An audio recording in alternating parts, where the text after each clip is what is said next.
Hello, this is your host, Todd Lewis, of the Folly podcast. Today, I'm joined again by Tim Patton. Thanks for coming on, Tim.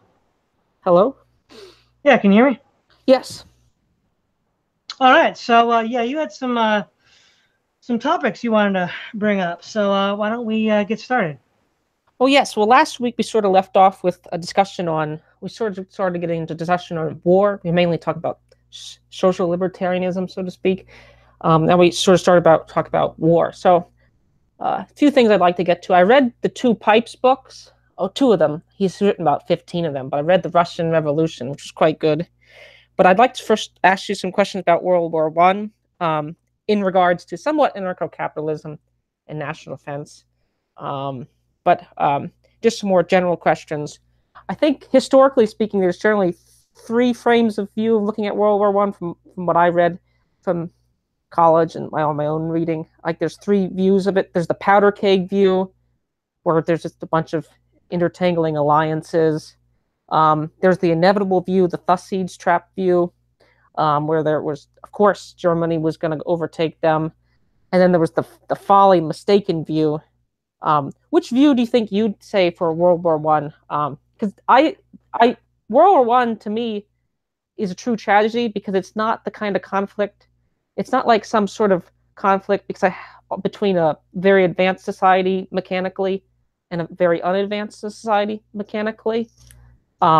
It's right. All the people were roughly equals in both culturally and economically. Not the Russians, but I think Neil Ferguson is one book, 20th Century Conflict, had the economic data. It's like if U.S. was one average is 100, UK I think was like 110, Germany was like 95, France was like 90, Austria-Hungary's were like 85. So they were all roughly equal.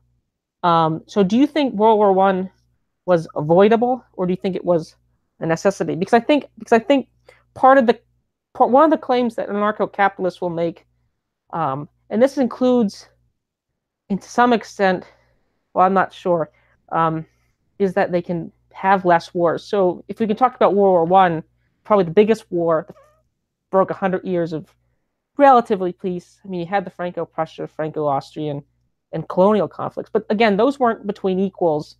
Um, um, I'm not really sure of what the playbook when a very advanced society meets a very unadvanced society.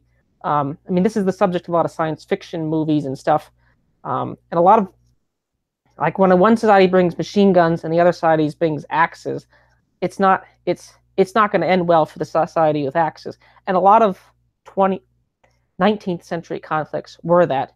Like I mean, you look at a few especially beforehand, a few thousand Spanish conquistadors. I mean, took over the whole South America. A few thousand Portuguese took over the whole Asia, basically setting up ports and stuff. And a few thousand Dutchmen. So back to those questions about World War One. What would you say? So I caught two of the three. One of them was it was inevitable. The other one was it was a bit of a galloping Gertie. What was the third one? It was a mistake. Like it was just uh, Mm. uh, it was just escalated out of control. The July Austria made the ultimatum to Serbia. Serbia balked, Yeah, and yeah, then yeah. all the alliances just caved in at that. Yeah. At uh, So as far as inevitable, let me. I would say yes and no. So if you remember from the Christmas Carol, the ghost of Christmas future comes, and Scrooge says, or wait, no, actually it might have been the ghost of Christmas present that warned Scrooge. There are certain acts that if one persists in, the range of outcomes narrows until you experience the event itself. So at some point, though, when that point is, I think is hotly contested, the war would become inevitable due to choices that were already made. There just weren't any other options left. So if you start like in 1894, when the Franco-Russian treaty started, yeah, I don't think it was inevitable then. I don't even think it was inevitable in July of 1914. But at a certain point, I do think it became inevitable. Um, Now, was it a tragedy? Yeah, I think, Europe basically committing suicide was horrible. Um, and then the other one was, let's see, it was a mistake. It was a mistake. Yeah, the Galloping Gertie. It should have, because the diplomacy should have resolved. They should have just recognized that Austria only wanted to punish Serbia and just needed Germany's backing. Everyone should have backed down. Oh well, yeah. The whole cause. Well, Serbia was a pretext because obviously what Austria wanted to do. Well, let's back it up. Well, hang on 1 second. See, this is why I think World War I is key, because I think World War I. Well, you could go back further, but a lot of future wars, Vietnam, Iraq, Grenada, whatever, and all the British wars, a lot of this. So this is one of the anarcho-capitalists claim they can reduce war, and we'll see. This is part of my issue. But go back to your point. Okay, so this gets also into the cause of the war. The cause of the war is simple, at least as far as the proximate cause, is that Serbian military intelligence, funded by elements of the Russian deep state, were engaged in a terrorist organization called the Black Hand. Black Hand was headed by the head of Serbian military intelligence. And the Archduke Franz Ferdinand was slated for assassination because he was once he ascended to the throne, he was going to push for legislation that would essentially turn Austria-Hungary into Switzerland. It was called the United States of Greater Austria, where the dual alliance between, so the Hungarians had representation, the Germans had representation. He's going to make it the triple alliance so the Slavic nations could have representation. And in fact, Gavrilo Princip, when he's interviewed after imprisonment, he's like, yeah, we wanted to kill this guy because he was going to end forever hopes of a greater Serbia, because the Croats, Slovenians, and Bosnians would be satiated. And so Russia, of course, had been humiliated in the Bosnian annexation of 1908, when Austria and Russia were going to cut a deal. Russia would get some land, I think, from Turkey. Austria would get some land from Turkey. But when Russia was left holding the bag, Austria didn't back them up. So whatever the interests of the deep state were, Artamanov, we do know, was well aware of the visit of the Archduke. In fact, the Black Hand leader asked him, should I take the hit? And he's like, yeah, do it. Russia's going to back you up. So, did the Tsar know? We'll probably never know at this point. But certain elements of the Russian deep state were behind that. And so clearly Austria is a terrorist state. Serbia is a terrorist state, assassinates the heir to the throne. Well, I mean, that would be like if the Irish had assassinated the crown prince, or if the Mexicans had assassinated the vice president. You think Britain and America would have attacked? Damn straight they would have. So Austria was fully entitled to do that as well. And of course, Austria made it clear in numerous instances that no territorial annexations were required. The reason why they sought military action to redress their grievances was the guilty parties were not going to be turned over for trial. Everything on the ultimatum the Serbians accepted, except the most important part, handing over the criminals for trial, because they wouldn't be tried fairly in Serbia. This is an open and shut case.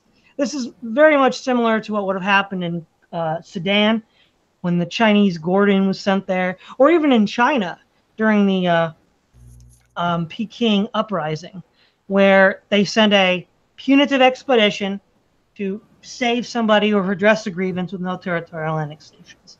And Germany gave promises to Russia. They would make sure Austria did not attack Serbia to annex chunks off of it.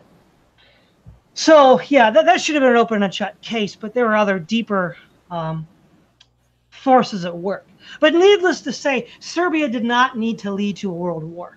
Austria could have had a small punitive expedition with Serbia. I mean, after all, Serbia had been involved in 2 Balkan wars with Turkey, and none of those had led to a world war. So there was really no need for that. It was a pretext for broader interests. So yeah, back to the pretext question. So this is about World War I in particular, but about wars in general. Do you think most wars are started on pretexts? Because this sounds like some version of Scott Horton plus Alex Jones. I'm not criticizing either of them, but do you think there are such things as I don't know if to say legitimate wars, but more legitimate wars, or do you think all conflicts, especially World War I, were only started as pretexts? I wouldn't say that all wars are pretexts, but certainly World War One has the Russian deep state all over it. But see, but then you have to go back to why Russia. Wouldn't you say Russia needed an alliance with France? It was much poorer society than Germany and Austria-Hungary. Clearly, much poorer society. Wouldn't you say they needed a sort of? In some ways, Russia today is in a similar situation where it's a much poorer society than even like places like Poland and Ukraine probably have equal standards of living. Maybe bicker about a few points, but and even the south of Turkey today, Russia has basically an equal there. But Russia was much more equal. It could always be the odd man out in Europe. It had dangerous neighbors to the east, or at least at some point had dangerous neighbors to the east and to the south. Because one of the goals of the Tsar Nicholas II was to retake Constantinople, Istanbul. Then it was known as Constantinople. But what would you say to an argument like that? Because you get that in the pipes, Russia under the Bolshevik regime. Russia under the old regime. That Russia was very poor. I mean, and Neil Ferguson, I think, has that they had like if U.S. is 100, UK is 110 due to via roughly purchasing power. Russia's like 35 or 40 during the war. So it was by far the poorest society. It was the biggest one, but it was by far the poorest. What would you say to an argument like that? That Russia needed to find backers in elsewhere in order for it to find security. Yeah. Okay. This also dovetails into the Russian ambitions. Bismarck in 1878 created the Three Kings Alliance from Prussia, Russia, and Austria-Hungary. And the Three Kings Alliance was maintained more or less as long as Bismarck was still Prime Minister of Germany, or Chancellor, I should say, Chancellor of Germany. Now, Russia, of course, was the primary party to break off the Three Kings Alliance because at the time, Emperor Alexander II realized that any attempt to annex chunks of Turkey, which they had tried in the 1870s, would fail as long as Germany was around to threaten them at the peace table, like they did in the Treaty of San Stefano. But so would the French and the British, so I don't know why he picked on Germany. And he realized that at least his calculus was if Germany was eliminated, then Russia could annex its territories in the Balkans without any fear of reprisal from neighbors. And so they let the treaty slide. And then they allied with the French, which of course is patently absurd. The French are regicides and Republicans and stand against everything the Tsar's regime represents, which Germany and Austria-Hungary were natural ideological allies. Furthermore, the advisors to the Tsar strongly cautioned against an alliance with France. This can be found in George Kennan's The Franco-Russian Alliance. They said that a war with Germany would lead to the destruction of the dynasty in Russia. And they were right. That's what happened. And so the reason why Russia was isolated in that sense in 1914 was because it had forfeited its alliance, its natural ideological alliance with Austria-Hungary and Germany, by allying with essentially, in the early 20th century, the equivalent of the Bolsheviks. Oh yeah, the Republic of France at that point was, it was not a monarchy. I don't think it was at that point in 1914, and it was one of the more secular states in the world at that point. Would you agree? Yeah. So really, I don't disagree that Russia would need allies, but Russia foolishly chose the wrong ones. A, Britain and France could not provide direct support to Russia. Britain and France were ideologically contrary to Russia in its political ideology, whereas Germany and Austria-Hungary were far more akin. They were just far more natural allies. It could provide more help. But Russia isolated itself from them in the decades between 1890 and 1914. Well, let's go into somewhat the Pipes book, Russia and the Revolution and Russia under the old regime. One of the interesting features of the Pipes book is the patrimonial system. You've called it the Oriental despots, but it was set up. It was a completely closed system where there was no private property, and none of that, and no rights. It was run somewhat like a plantation, almost just the size of a 1/5 the Earth's surface. Um, isn't that system itself like, see, this is rooted into the security dilemma, which is somewhat I talk about in my essay review of Empire. It's somewhat rooted in the security dilemma. Like, so if you push Russia back to this roughly like the 1600s or so, and the Peter the Great, the first one, the Westernizer, who goes, I might have my years off, but Peter the Great goes to places like Amsterdam, goes to the Western European city states, and recognizes how much more superior, economically developed they were, and then he goes to Russia and returns home to Russia and realizes that his state has no chance. His state is actually, and later British people have made that, British and French visitors point out that in a lot of ways the Russian state was basically a colonialization project around two cities, Moscow and St. Petersburg. But didn't Russia have to break up the patrimonial closed system in order and to try to westernize, which only made it more dangerous, which is only going back to the security dilemma of states? It's partly due to a word that a lot of certain types like Scott Horton, a lot of anarcho-capitalists don't like, is geopolitics, but some places are just easier to defend than other places. Russia is notoriously flat. I mean, Siberia is basically totally frozen, and the plains as well, or Moscow doesn't vary by more than 500 feet. Didn't the patrimonial system have to modernize in order so it doesn't get conquered by, a Frederick the Great or an Austrian, someone who's slightly more advanced, come in and take over? What would you say to that line of argumentation there? But Russia would need to in modernize for sure. But I mean, I don't understand the question other than does it need to modernize? And I would say, yeah, Russia would need to, but they were the last to do so. Oh yeah. I mean, Japan was more modern than Russia by 1914. Oh yeah. Japan's victory in the 1905-1906 conflict was a big cause of the embarrassment of the Tsarist regime, and probably, I mean, more so than probably led to their fall, at least according to Pipes, was probably a more proximate cause of the collapse of the regime there, or at least the weakening of the regime, because the army was far away, the state relied on the military, and they collapsed there. So what would you say to that? I would agree with Pipes completely on that. With the Tsarist regime, and certainly not the Bolshevik regime, and I doubt even the Putin regime, Russia has never really had a civil society. And if you don't have a civil society, you have to rule by force. And once the army switches sides, you're done. As what happened with the Tsar, he was stuck on the train in 1917, and the army revolted against him. So he had no way to appeal or redress his being deposed. Because again, there was no civil society. Everybody was afraid of the Tsar, and that was it. And once the Tsar's tool of repression was taken away, he disappeared. Contrast that with the Italian city-state of Florence, as the Machiavelli describes in the Florentine Histories. Cosimo de' Medici was so beloved that when a coup kicked him out, the people in charge couldn't rule over the city effectively. And in fact, Cosimo was able to sneak back in from people on the inside who wanted his return.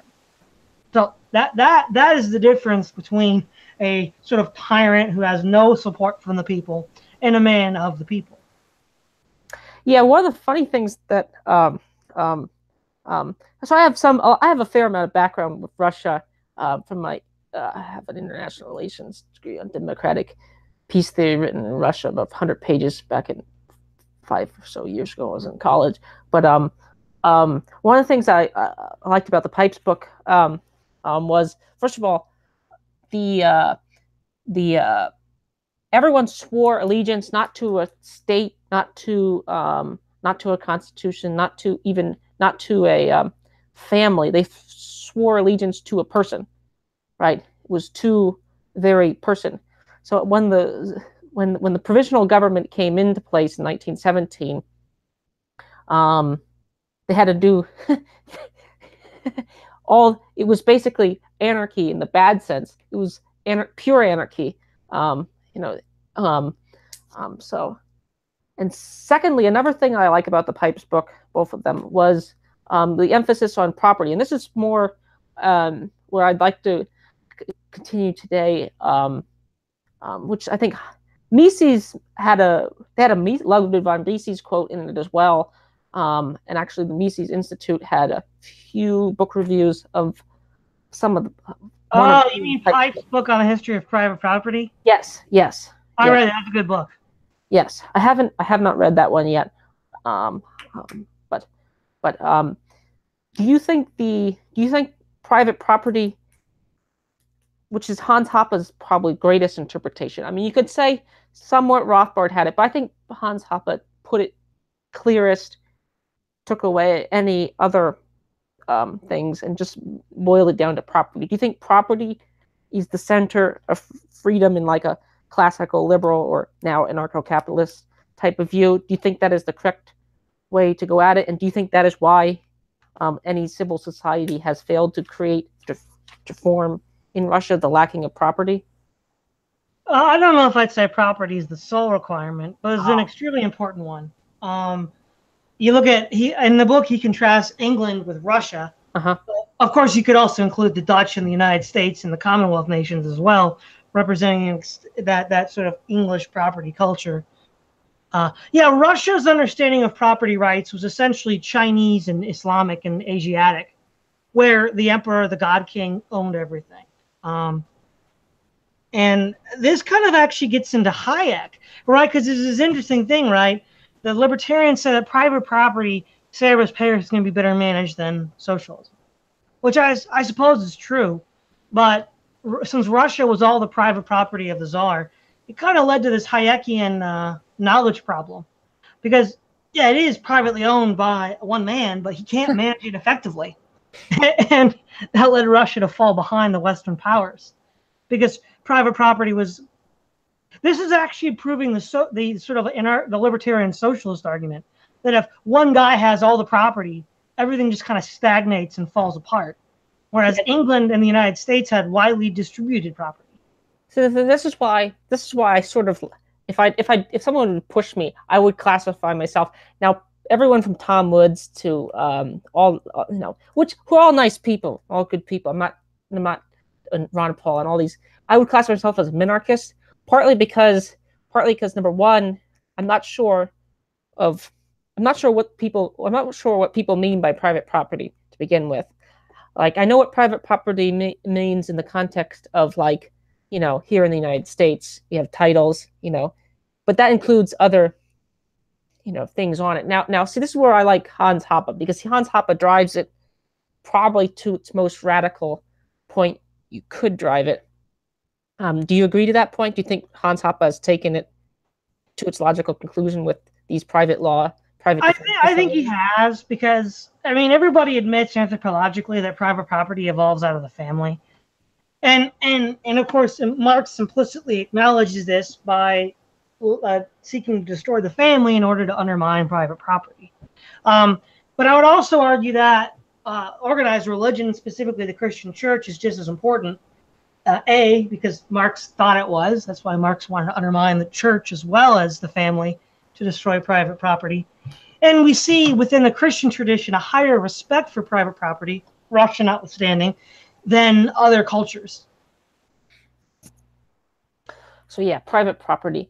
So previously, I was reading through some of the side comments. Someone accused me of advocating somewhere around 105 mark of last week's episode, accused me for advocating feudalism, because one of my points is that a lot of times anarcho-capitalists will advocate two things. So I'd rather advocate something that is in some ways eminently reasonable, like Singapore, or they'll advocate something that is just sort of ridiculous and is bound to fail. Do you think these private defense agencies, competing private defense agencies, are ridiculous? Is that one of your that one of your claims? And No, I did a few follow-up videos after my debate with Bob Murphy, one with Logos, and then two with a guy that goes by the name Mengen's Ghost. He does podcasts for the Rebel Yell, and the third and final of the series that we did, sort of an extended commentary on that debate, was private security. You can have highly effective private militaries. You could think of Julius Caesar, the British, French, and Dutch East India companies. would you include the Tsar Nicholas, or the previous? Yeah, you could, especially in the Hoppian sense of democracy of the god that failed, where monarchy is a private government. Yeah, his view is he owns. Yeah, but I think Russia kind of disproves Hoppe's argument that monarchy is the most efficient way to go. Well, if that's the case, then why was Russia the most backward of the European powers? Exactly. Whereas England, which had a limited constitutional monarchy, I mean, really, by 1914, the king was a figurehead with no power. It was essentially a republic. Oh yeah. For all practical purposes. And even in Germany, too, with the Reichstag was extremely powerful. In fact, ultimately, they forced the Kaiser to resign. So, but I would say that a private military can be extremely effective depending on the context. So, like the East India Company pretty much single-handedly conquered India. I mean, 6,000 miles away from London, there's pretty much no oversight in the 18th century. They can kind of do what they want. Oh yeah, but that's somewhat back to my claim, which I made sort of about the Keith Preston is a lot of times when people criticize empires or colonized relations, they tend to forget just simple economic development problem.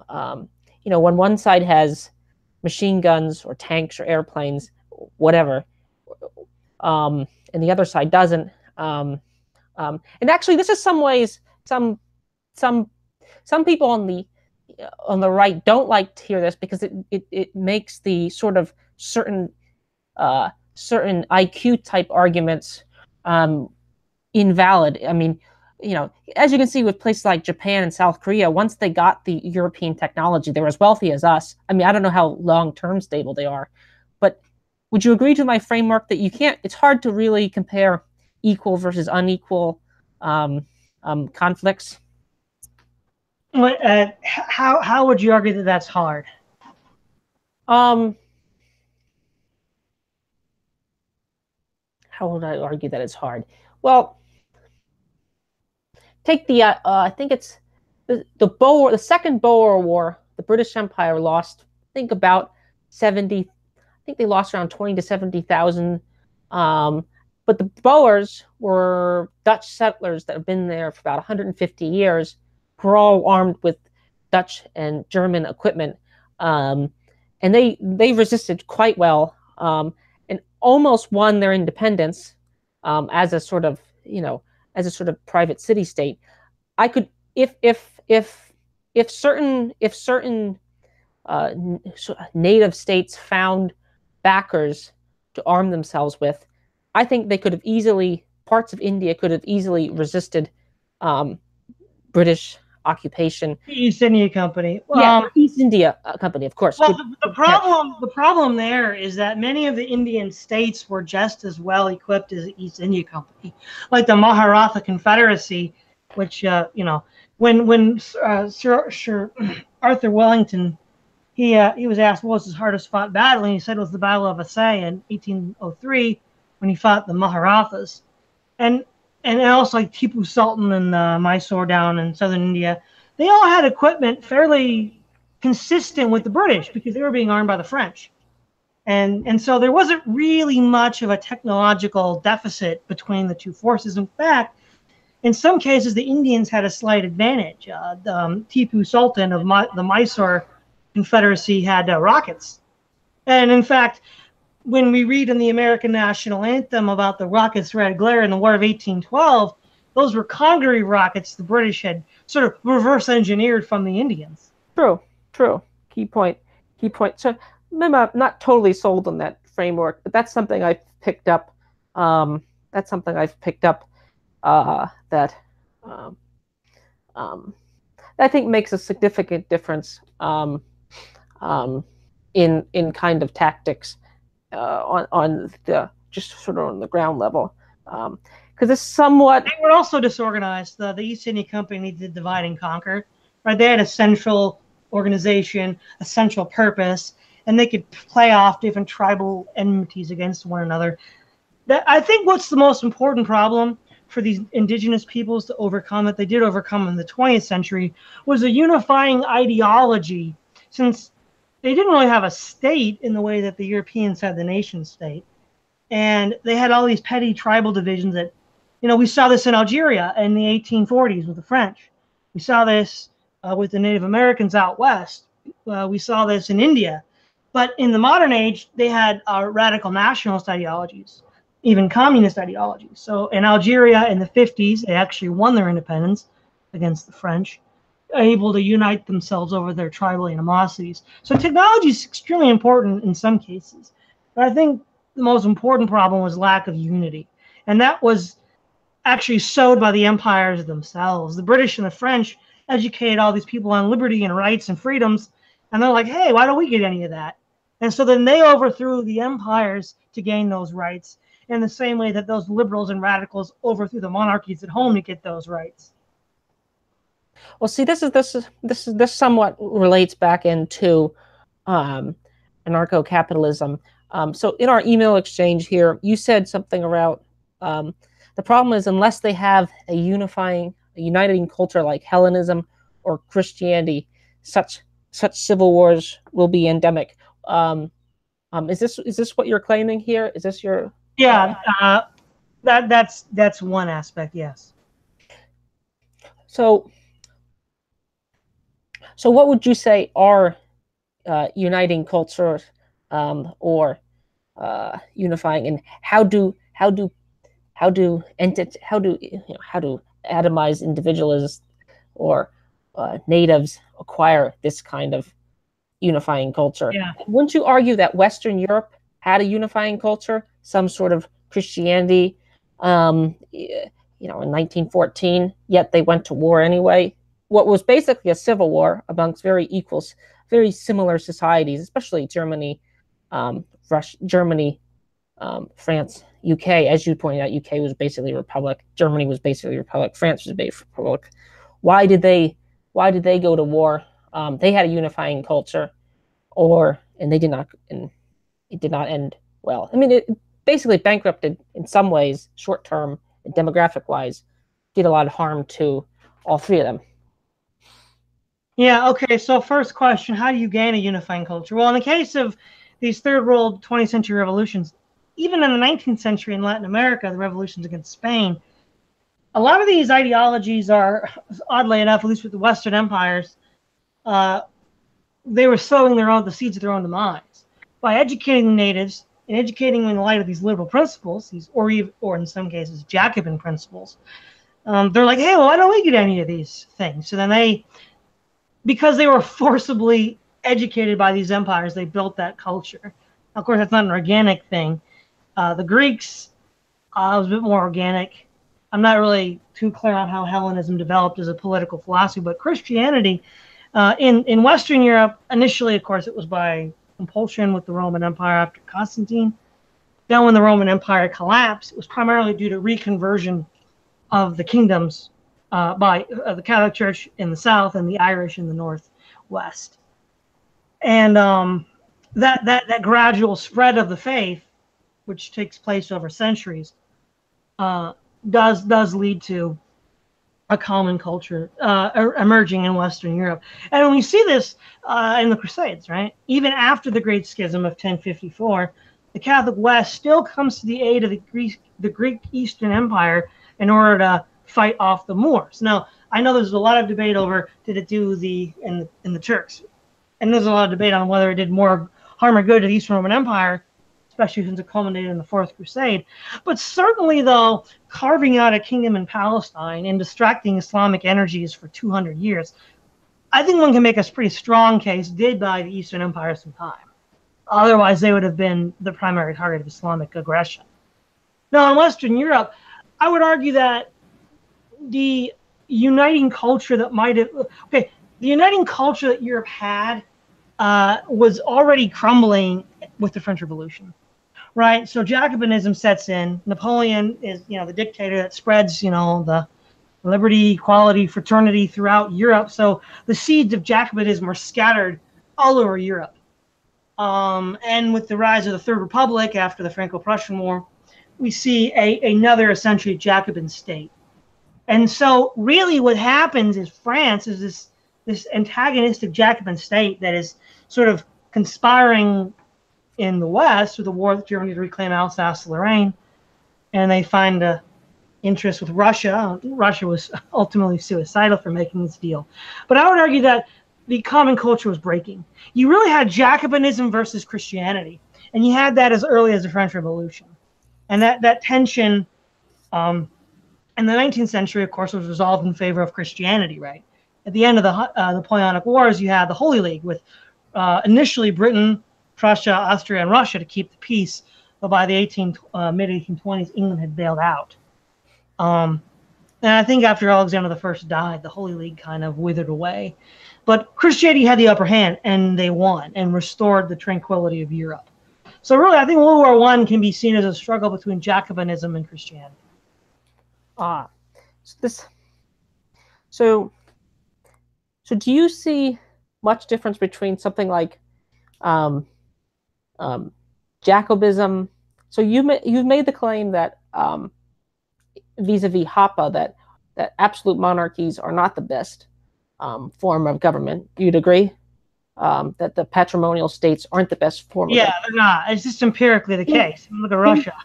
But then this goes back. Did Jacobism wasn't it Jacobinist ideas that, and I'm well aware of the relationship between Jacobism, anarchism. You sort of have a degree here. You start Jacobism, Bolshevism, and then you go more moderate, like anarcho-capitalism, classical liberalism. But isn't Jacobism the ideas of Jacobism, the ideas of classical liberalism? That's what broke down France, and that's what made it more wealthy. That's what made it a better society. Yeah, you could say, when did the ideas of Jacobinism make France more wealthy? Well, if you look at the industrialization of France, it doesn't really begin to have heavy industrialization until after the Franco-Prussian War. Mm-hmm. And of course, even by 1914, it's no longer truly a great power. If you look at Paul Kennedy's The Rise and Fall of the Great Powers, France could not defeat Germany by itself, nor could France defeat England by itself should it go to war with England. So France was certainly starting to fall behind. Now, as to the development of Jacobinism, yeah, there is a certain. You can even see this with Soviet Russia to some extent, with the secularization. But of course, their industrialization was, of course, the result of foreign concessions. Anthony Sutton points this out. You can make some case, but I think the interesting point here, though, is that the only way France could have gained wealth. A lot of people think the turning point for France was the French Revolution. I don't think it was. I think the real turning point for France was the Henry of Navarre converting back to Catholicism, because there has never been a Marxist revolution in a Protestant country.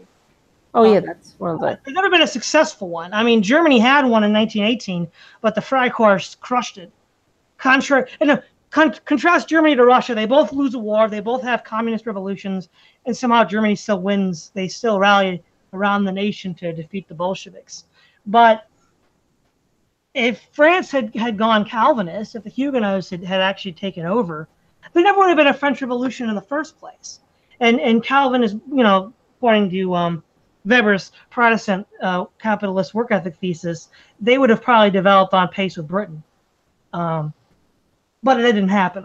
So, they had a different course to go. But isn't tracing, so this is where history sort of isn't tracing the World War I's origins to 100 years before start getting a bit a bit dodgy. Right? Like there was a counter reaction, as you point out, after the French Revolution. They had the reinstation of the monarchy, and so to speak. And you point out that monarchies aren't empirically the best system of governments. So to say that World War One was caused 100 years ago, its origins or the destruction of the unifying culture, isn't that a bit dodgy? Or do you think that is the correct way to look at it? That the seeds of World War One were laid, because then you could say, the seeds of World War One were laid in the 7 Years' War, where France laid up a bunch of debt in its New France project, or its overseas empire, in a global struggle with another great power, the Britain. Couldn't you make that argument? And then it becomes sort of, you could keep going back and back. Couldn't you say something like that? I see where you're going, but let me throw a libertarian argument at you might like. So one of the things a lot of libertarians in their analysis of World War One discuss is the idea that World War One at the beginning was a king's war, right? At least from their point of view, it was a war for limited territorial objectives.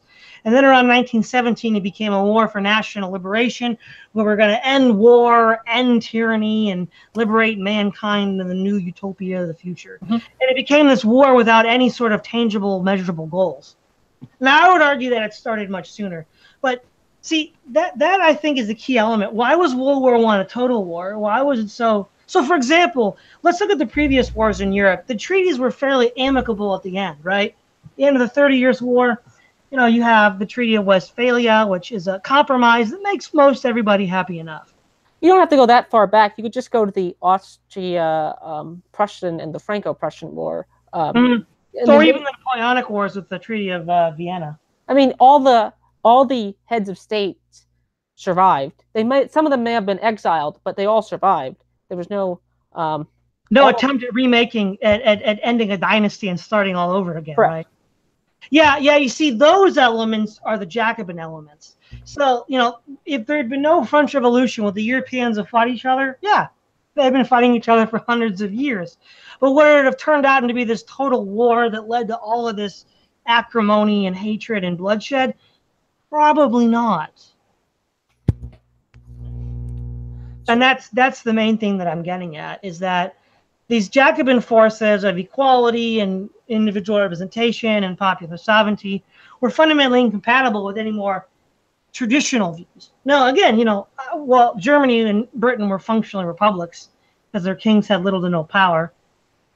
Germany was, culturally a fairly conservative country, more akin to Russia than, say, France or even maybe the United States in that regard. And so, there was this attempt at a radical leveling of everything.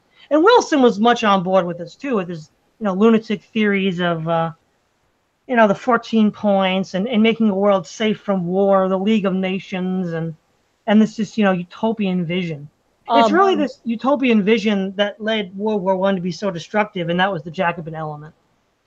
I don't know if you agree with this line, but one of the libertarian lines, I think this is generally consensus amongst libertarians, at least the popular ones, is that Woodrow Wilson is the worst U.S. president, at least in terms of foreign policy. And more sophisticated ones will say he's worse than FDR for his involvement in this conflict. Do you agree with that analysis that libertarians make of Woodrow Wilson, or? I think it depends on how you look at it. Like in the immediate context, I think Roosevelt's far worse because hundreds of millions of people are lost to communism and die. But then if you look at the long term, all of that was kind of baked into the cake with Wilson's decisions. So I suppose it kind of depends on how you want to measure it. But Wilson and FDR are probably the two worst presidents on foreign policy. Which one is the worst, I think, is somewhat contestable. But they both sound arguments, I think, you made on both sides of that case. So this is where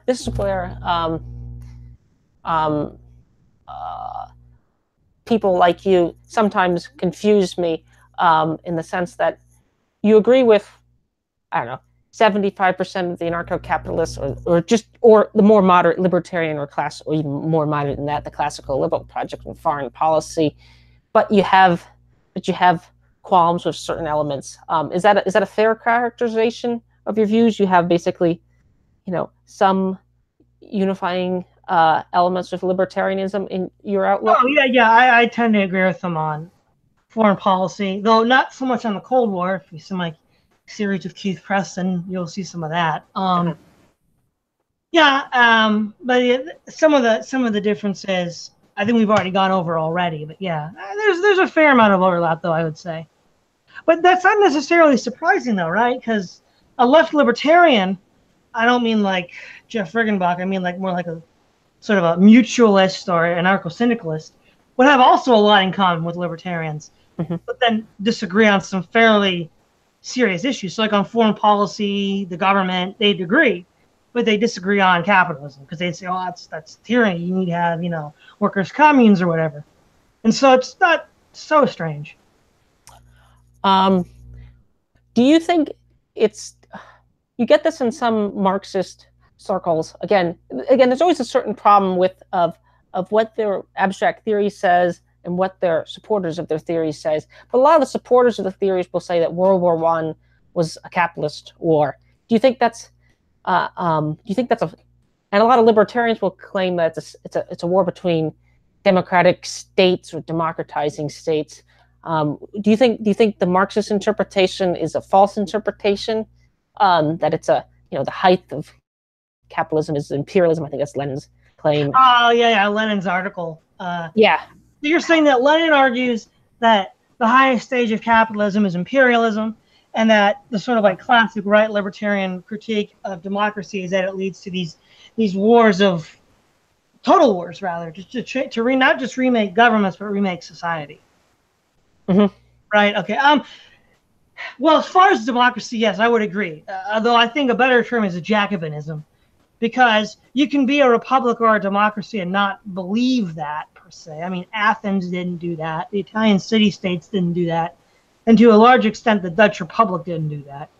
And according to Hoppe and Democracy of the God That Failed, they'd be considered democracies. So I think his political... That's another thing I don't like about Hoppe. His political definitions are pretty sketchy and dodgy. He doesn't do enough study of political philosophy. Now, as far as the capitalism, I kind of think Lenin is right, because it dovetails into my argument for empire. You can't have international trade without empires. So I may not agree for the same reasons, but I think Lenin might be onto something there.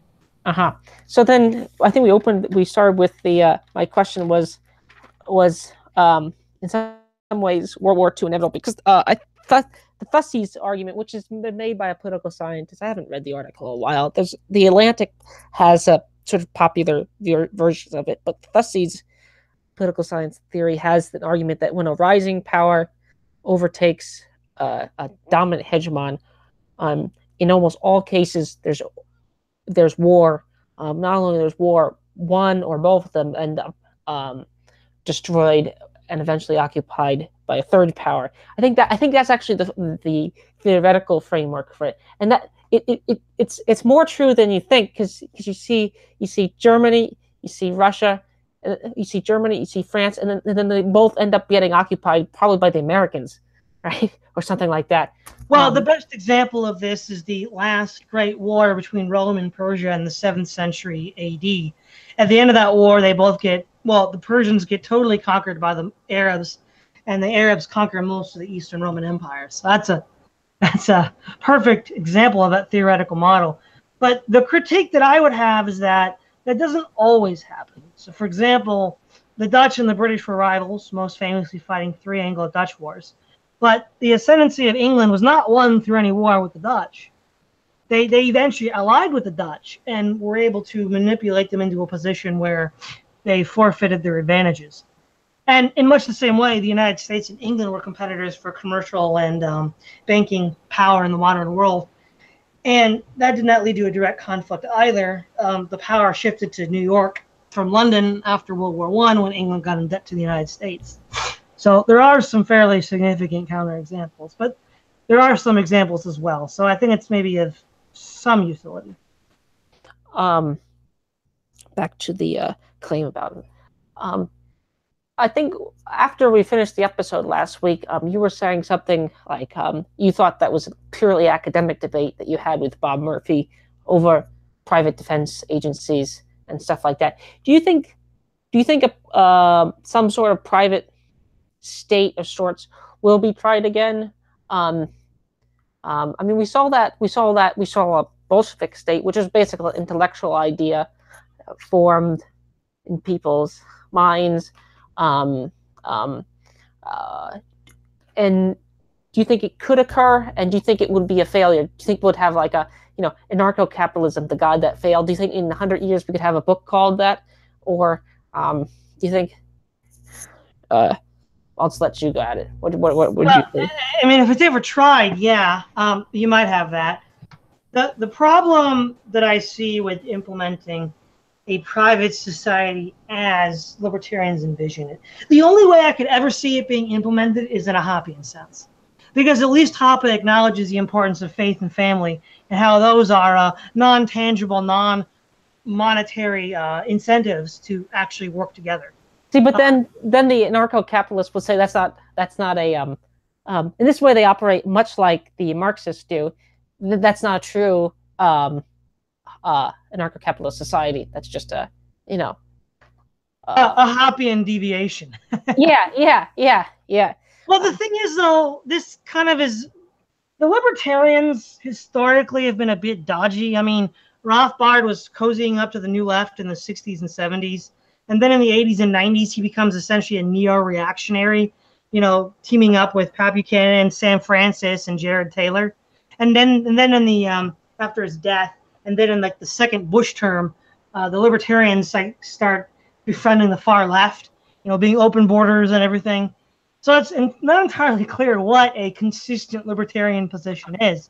I just pretty much see right-wing libertarianism of the late Rothbard from the Rothbard-Rockwell report, the Lou Rockwell from the 80s and 90s, and in our current era, on top. And then I see the left libertarians, Rothbard in the 60s and 70s, people like Jeff Riggenbach and others. Reason Magazine. Yeah, none of the left libertarians are going to get anywhere. It's just like a hippie commune where they just, have free trade. That's not going to work. I can see a Hoppian system maybe working for some time. Though I still think they'd have problems defending themselves from external conquest, at least at this point in the game. Practically speaking, or pragmatically speaking, which I think there's slight differences, do libertarian ideas in the culture benefit your framework or harm your framework? Because take dissenting religious opinions. One of the ways in which at least some of the ideas of classical liberalism emerge is sort of various disputes between various European kingdoms, and this sort of gets imported right into the ideas of the founding of the United States. I know some libertarians don't like the Constitution, but there's a lot of good ideas. I mean, the first two amendments, actually the first, are quite good. Having a place where there's not just one state church, which we actually see in Russia. Because in the Pipes book, they had the church as a servant of the state, and like people like old dissenters, old believers were basically state enemies. But see, this is where I like libertarianism in practice. It defends people's right to private property, it defends churches' right to private property, it defends private business owners' right to. Now maybe it won't. Well, hold on.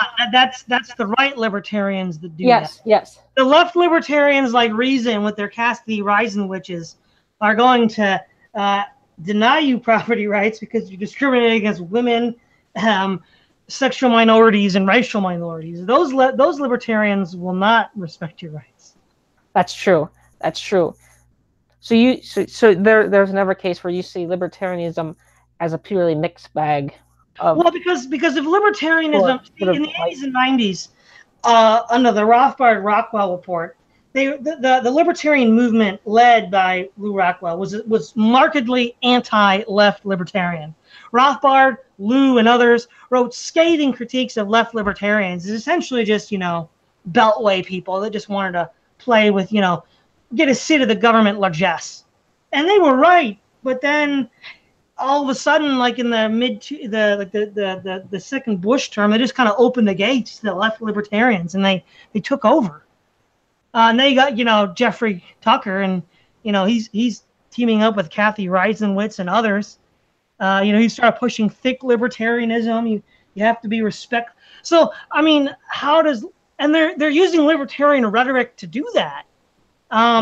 And the fact that there's such a heated civil war shows us that libertarianism really doesn't solve whether you should be politically right or politically left. So you say your basic idea is Jacobinism versus tradition. Is that basically your question? Your divide or something in that's left not and right? The only divide, but yeah, that's I think one of the main political divides. And you see most of, or at least half of the libertarian project as a purely Jacobin influence.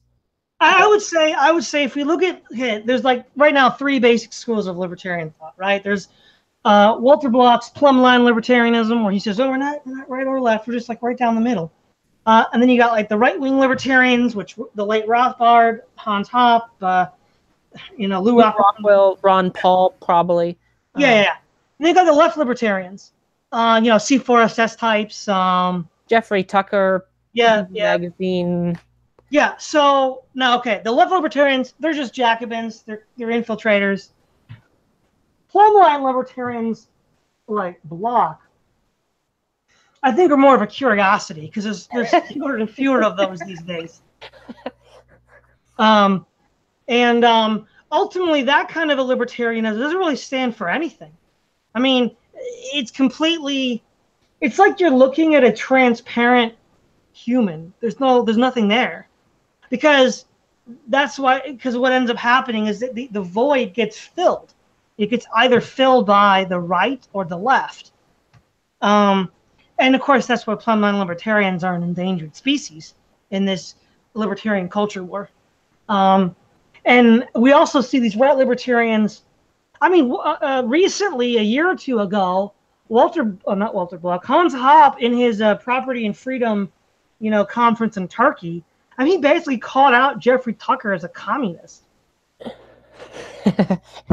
Yeah, I think I haven't watched that video in a while, but yeah. See the plumb line ones, like Walter Block, it almost depends on who they talk to more, because Walter Block and Nick Gillespie got into a fairly good debate over should libertarians vote for Gary Johnson or should libertarians vote for Donald Trump, and Walter Block was arguing that libertarians. Well, Walter Block had a sort of weaselly argument that they should only vote for them in swing states. But I think Walter Block's stronger claim was that now this brings entirely different entity in Trump. But Walter Block took the line that libertarians should vote for Trump because of foreign policy, because of perceived cultural things, and then Gary Johnson had the opposite view. Gary Johnson was left libertarian, basically. So the plumb line ones, it almost depends on who they hang out with. I literally mean hang out, because Walter Block goes to PFS. He's a Mises fellow, and all those people are culturally very on the right. What would you say to something like that? That even the plumb lines don't. And Walter Block, by the way, when it comes to abortion, has the, I think it's birthing the unbirthable or something like that. Evictionism. Yeah. So even him, he falls. He's not even, practically speaking, he's not even a plumb line libertarian. He's a right libertarian when he's pushed. I mean, he'll make the claim that he isn't, but so those are, not only there are endangered species, I'm not even sure if they exist. Do you think plumb lines exist, or No, they actually can't exist.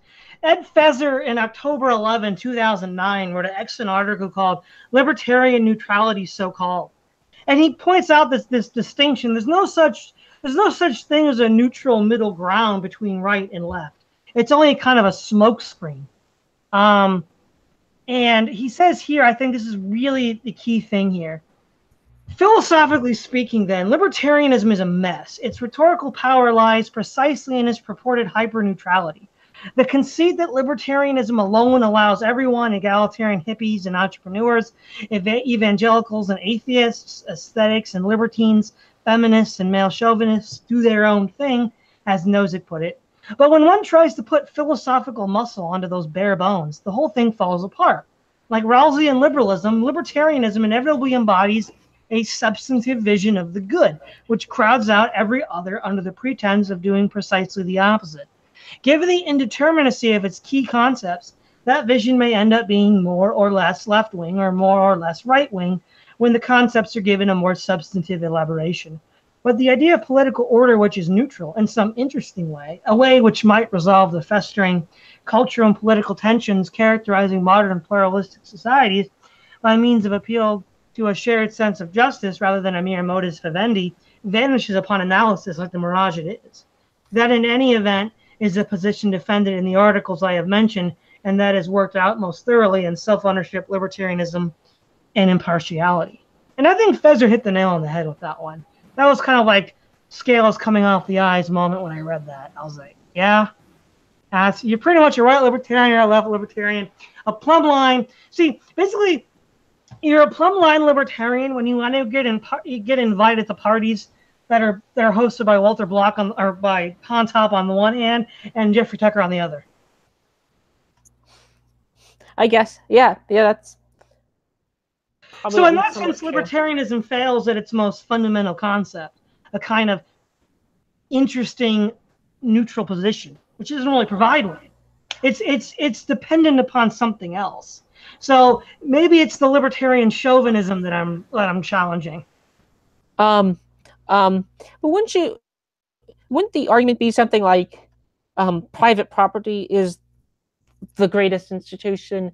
Like, I mean, I think the Rothbard has the essay or the quote where you could have the one commune has this, the other commune has this. Isn't that implicitly based on private property? Because even the Marxists will claim that you own. If you push them, they'll claim that you own because they have to have some coherent view of why you own your labor, due to the labor theory of value, which is how they get their exploitation theory out. And the Proudhon people have to claim that property is theft, but they're already claiming that you can't own things. But isn't libertarianism at core has the idea of private property? Because wasn't that the solution to like something like maybe I'm pushing beyond the scope, but wasn't that in a way the solution to the 30 Years' War with the Peace of Westphalia? It's just that libertarianism. Oh yeah. Pushing it down to the city block level, where each city block has its own dynasty, its own firm. Isn't that the great? Basically taking the Westphalian model and turning it into Greek city-states. Yeah, maybe, but even smaller. But see, this brings up all this. This doesn't really solve. See, in some ways, I can talk myself out of my own argument, but I see the vision there, and I think the vision there is the significance of private property. And actually, the Pipes book more so reinforced my vision that private property is a great thing. What would you say? Well, I would say definitely the primacy of private property is the key libertarian concept. But again, my main objection was philosophical. Self-ownership has not been demonstrated, and I think leads to some serious problems if you actually believe it. And some certain contradictions in thought. Like, for example, Rothbard said, based on that principle, you can allow your children to starve to death, and there's no recourse anybody can do to force you to feed your own children. And if your children run away and you try to recapture them, you're committing aggression against your children. I mean, that's absolutely bonkers. I mean, what if a 6-year-old runs into the street, or a 6-year-old runs away, and they're just gonna, I don't know, they watched a movie or something. They just thought it'd be fun to do. Yeah, that's one way. That's one way. Noam Chomsky And one thing I like to do is to have like go through read books and have like a list of things where people agree and disagree with. That's weird thing with Noam Chomsky and Murray Rothbard, who are again have a lot of similarities, at least in political outlook. But Noam Chomsky's, I think, explicitly says one of the only few uses of political force is the protection of born children. I think he phrases it like you run out in the street, and that actually lies a lot of his practical. Yeah, I know. I agree with Chomsky on that one. So it's kind of funny. And Chomsky is a big advocate of I think he's weird when it comes to schools and child care because he makes sometimes contradictory arguments. But again, this is something where big, but yeah, that's somewhere where Noam Chomsky and Murray Rothbard not only disagree, they disagree for purely write down their ideological lines, and actually in a lot of ways they make less sense. But what would you? Well, I would, yeah, they have some, their ideologies leads to just really bonkers, anti-social, anti-intuitive conclusions. But I think one thing that you thought was interesting was that I claimed that libertarianism was on the left, even like the Rothbardian plumb, the sort of. Did I say that or who? Maybe you didn't, but some people have thought that's one of the. I don't know if it was an objection I brought up in the debates. Probably not. But I consider it a politically left-wing ideology, and that's one reason. Another reason why I reject. I don't identify as a anarcho-capitalist, while I might accept some of their tenets. In his Reflections on the French Revolution, Edmund Burke wrote this: "The science of constructing a commonwealth, or renovating it, or reforming it, is, like every other experimental science, not to be taught a priori. Nor is it a short experience that can instruct us in that practical science, because the real effects of moral causes are not always immediate. But that which is in the first instance is prejudicial may be excellent in its remoter operation, and its excellence may arise even from the ill effects it produces in the beginning. The reverse also happens, and very plausible schemes with very pleasing commencements have often shameful and lamentable conclusions. In states, there are often some obscure and almost latent causes, things which appear at first of little moment, on which a very great part of its prosperity or adversity may essentially depend. The science of government being therefore so practical in itself, and indeed for such practical purposes, a matter which requires experience, and even more experience than any person can gain in his whole life, however sagacious and observing he may be, it is with infinite caution that any man ought to venture upon pulling down an edifice which he has answered in any tolerable degree for ages the common purpose of society, or on building it upon it again without having models and patterns of proved utility before his eyes." So, I mean, pretty much, I've spent years in the libertarian camp, and everything for them is a priori. It's like everything is just, you have this a priori political system that has no consideration of human nature, no consideration of human history, and they're going to tear down everything without having thought through what to replace it with. In a lot of ways, it reminds me of the left, like communists in a certain sense. They just have this a priori view of man, and they just tear down everything to fit it, even if man doesn't fit or they don't have anything to replace it with. And I think that's a dangerous tendency that we see within the libertarian movement. And in one sense, what makes it compatible with left libertarianism, because their sort of deranged social values are, of course, an a priori view of man imposed on reality. But now, to some degree, Hoppe's a strange bird, because in some sense he does use the a priori element. In other areas, he doesn't, like with the family and such. But generally, I think that's a big problem. See, one of the things I think for libertarians that have going for them is they tend to hedge a lot, in the sense that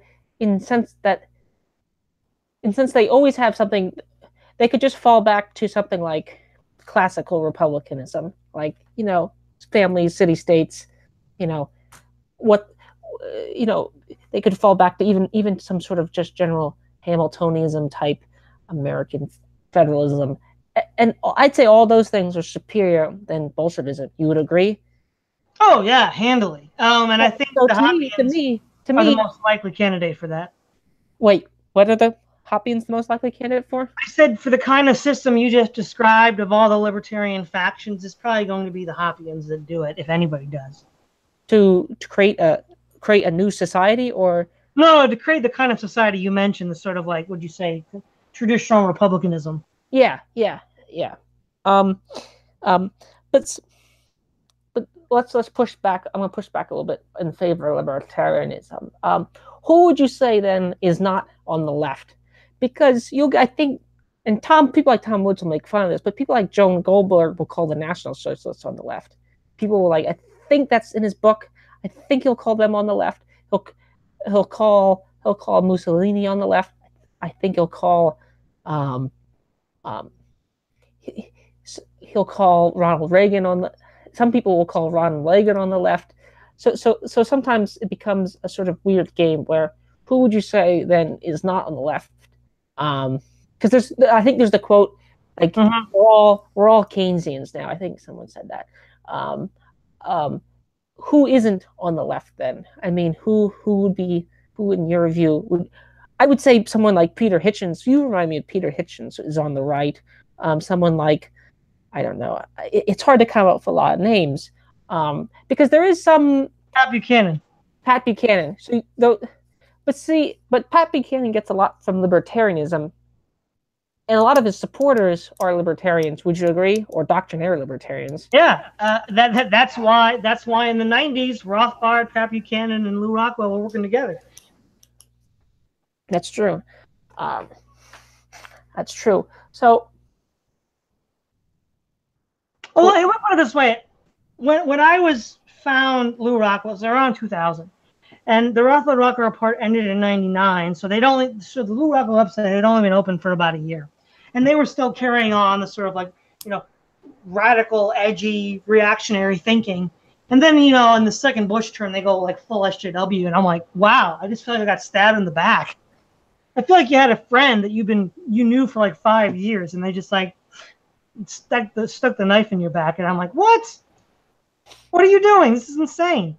And of course, selling out didn't earn them any favors. I mean, the SPLC still considers them a hate group, so didn't earn any favors that way. And Reason Magazine still criticizes Lew Rockwell and Mises for being sexist. So, Interesting. So your basic political framework is not. Oh, so you asked how do I define the left? Yeah, that's probably my question. So okay, there's first and foremost the reason why it's so confusing, who's on the right and who's on the left, is because we don't start from first principles. The first principles of the problem of universals is, I think, where we get right and left. So, are you familiar with the problem of universals?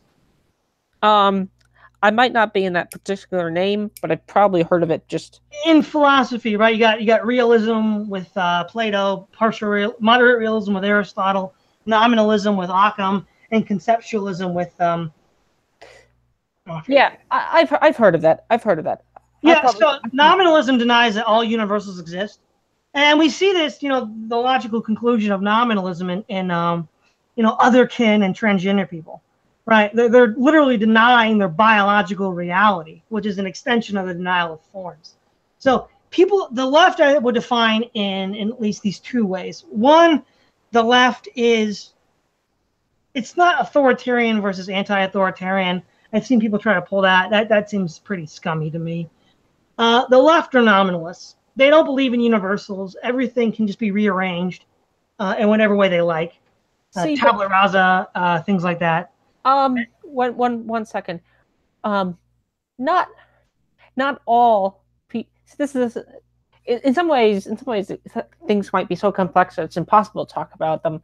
But someone like I think it's Slavoj Zizek is probably the most famous internet Marxist there.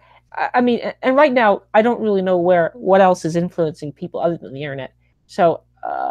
So books that are up on the internet and people. Slavoj Zizek, I don't think would deny human nature. Neither Noam Chomsky. I think Noam Chomsky, for example, is a big believer in human nature as well, and a big believer in absolutes. So in those ways, wouldn't they be on the right? Because I think he's a critical rationalist. Now, again, with these terms, and sometimes what they do and what they say they do is there's a discontinuity there. But in those ways, they believe in human nature. Now, again, Marxists have an idea of a new man, but at least in certain debates, they'll make the claim that they believe in a human nature and they believe in absolute ideas or something. Would you agree to that claim? Well, you see, the idea of human nature, it depends on what they mean by it. If they mean some sort of fixed, unchanging essence, since creation, I don't think so. I think they mean, when they say human nature, I think they mean something more along the lines of what we have now conditioned by evolution and environment, which could, in theory, be changed in the future, either by evolutionary processes or by environmental processes. But as far as the big three, conceptualism, nominalism, and realism, if you're a realist, you're on the right. If you're a nominalist, you're on the left. Loosely, conceptualist, I'm not sure where to put those guys right yet. But that's not the only criteria. The other criteria is a priori political systems. Someone who's a traditionalist on the right, which is weird because the founding fathers sort of straddle. Well, they're more on the right, I would guess, because when you look at the Federalist Papers, what do? Most of the Federalist Papers are just basically them looking at ancient history, the Greeks and the Romans, the Dutch, the Holy Roman Empire, and trying to deduce a better system. That's a very right-wing thing to do. The Jacobins in France say, screw history, we're just going to make a brand new man, a brand new political system, and impose it on France and the world. Quick side point. This is actually, I think, Bastiat's point on the differences between the American and French constitutions, because the American Constitution, and this is where right libertarians again I like a lot. The American Constitution is purely it's mostly negative in the common today's parlance, and the French Constitution was almost purely positive. It said freedom, freedom, basically freedom from want. That's what basically the the French Constitution, the radical one that Bastiat was comparing. So in that viewpoint, he falls in that line. But go back to what you were saying. Yeah, so I don't think Chomsky does believe in universals, because he does seem to be in favor of changing sexual identities. A holistic anarcho-syndicalism, in his mind, from what I can tell, would be accepting of otherkin and transgender people, which of course is a blatant denial of universals. So I think he could still be considered a nominalist. Now, as far as on universals, I don't know where the founding fathers fell on that. They were mostly deists, so I wouldn't be surprised if they were some form of moderate realist, or even a Platonist, like a strong realist. But if you're a nominalist, and also right and left is a spectrum, so it's not like everybody's 100% right wing or 100% left wing necessarily, because you could be a nominalist and not believe in a priori politics, or you could believe in a priori politics and believe in realism. But I'm just giving you like a consistent, holistic left attitude is a priori politics, rejection of universals. Yeah, that'd be the two main things. Huh. And this is why I think libertarianism, as it's currently structured, is firmly in the leftist camp. It largely says screw history. I mean, if you read Democracy, the God That Failed, when in his chapter on conservatism, Hoppe is arguing that Pat Buchanan cannot use history to make arguments for economic arrangements. In fact, in Human Action, Mises says history is useless for determining future human societies. I mean, what a pompous asshole thing to say. I mean, it sounds like a Jacobin. History is useless for determining future human societies.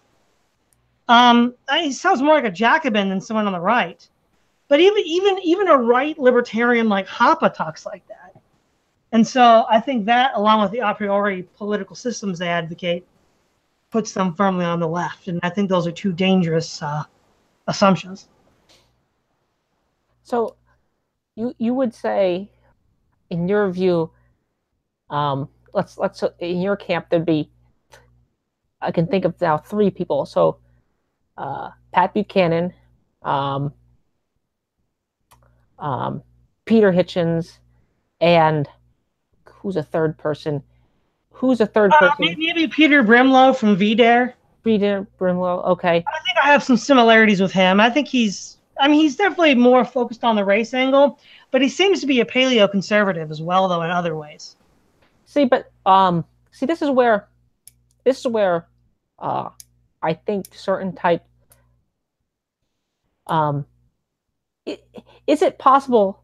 I think sometimes the Hoppian people argue, or the a priori people argue, is it possible not to have some sort of a priori ideas, or a priori political system, or or or some sort of logical, or some sort of logical conception of the good? Because the paleocons can sort of get carried away with sort of looking at the past.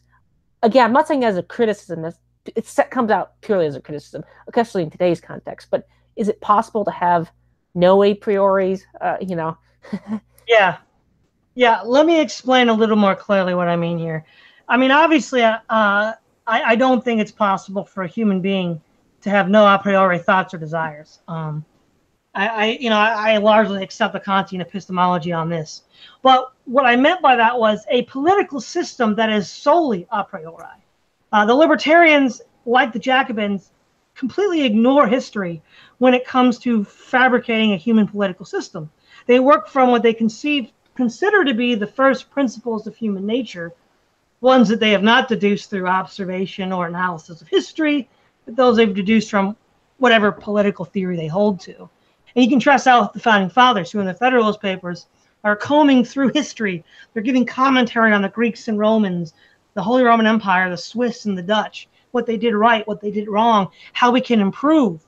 Now that's a conservative attitude to political science, whereas the Jacobins and the libertarians are like, nah, that's worthless. Let's just ignore all that and just try something brand new. See, this is where this a lot of things is just typing things, but this is where I think anarcho-capitalism actually has some do. They go back, they look through things. Let's try to build a better system using the past, plus a priori principles to build a better system. Isn't that what the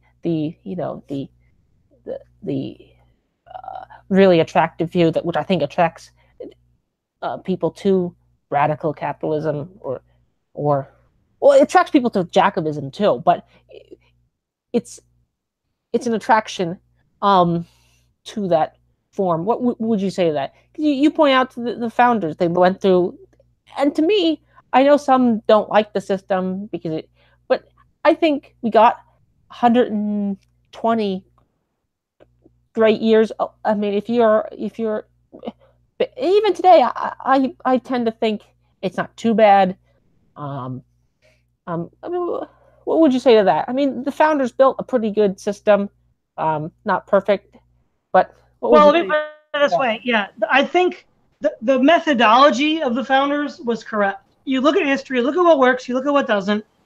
You try to figure out, well, when something broke down, why did it break down, and how can we build both buttresses against that? And again, this is the problem with a lot of these, armchair intellectuals. They're like, oh man, if we just implemented my perfect ideology that's never been tried before, it would all work. Well, no, because that's not how human nature works. And I think the Founding Fathers is definitely a strong room for criticism. The Anti-Federalists had some fairly good arguments against them. But I think that they did probably better than most, certainly better than most. A lot of people like to make fun of the Founding Fathers, but, in the United States, we still have the right to bear arms, and we still have freedom of speech. In Europe, those pretty much don't exist anymore. Oh, yeah. I actually think this is actually one of the ways in which certain aspects of libertarianism today go wrong, is they spend a lot of time what I would call unfriendly fire. I mean, So, and they sort of criticize the Constitution because now 180, 200 years later, it's sort of been so enlarged that you can justify anything with it. Um, um, would you agree with that claim that certain libertarians, are not only on board with that? I think a person like Gary Johnson is clearly on board with the left in this way. Um, Oh yeah, criticizing the Constitution for not being perfect, because my perfect ideology, which has never been tried, is perfect. Yeah, definitely. And do you think a person like Tom Woods borders on that when he advocates it? Because Tom Woods again is a person. Tom Woods is again a person who, if you listen to him enough, again, in some ways, any time it's just sort of tyranny of who's out there. But Tom Woods hedges a lot. If you listen to him enough, he hedges a lot. He makes hedges. He'll bring in other viewpoints, and he'll oftentimes hedge. Because if you get a good, they had a video with more of a left anarchist with them, and he sounded very right wing in that interview. I got a laugh, a kick out of it. But what would you say to that? I think Tom Woods, frankly, is somewhat schizophrenic. I mean, on the one hand, I know he's a Catholic, so he's probably a moderate realist, which would put him on the conservative camp for sure. But then he also believes in a priori politics and is constantly criticizing, existing political orders for not being, living up to his perfect ideal of libertarianism, which sounds more of a left-wing position. So I think, if I had to, cut the Gordian knot, I'd probably put Tom on the right, because I think Tom takes his Catholicism very seriously. Okay. But I think there's some sort of internal contradictions going on here. Okay. How long have we been going now? We've been going over an hour. It's probably a good idea to wrap it up. Yeah. Alrighty. Yeah, thanks for coming on, Tim. It's an interesting conversation as always. This is Todd Lewis, the Prison Folly Podcast, signing off.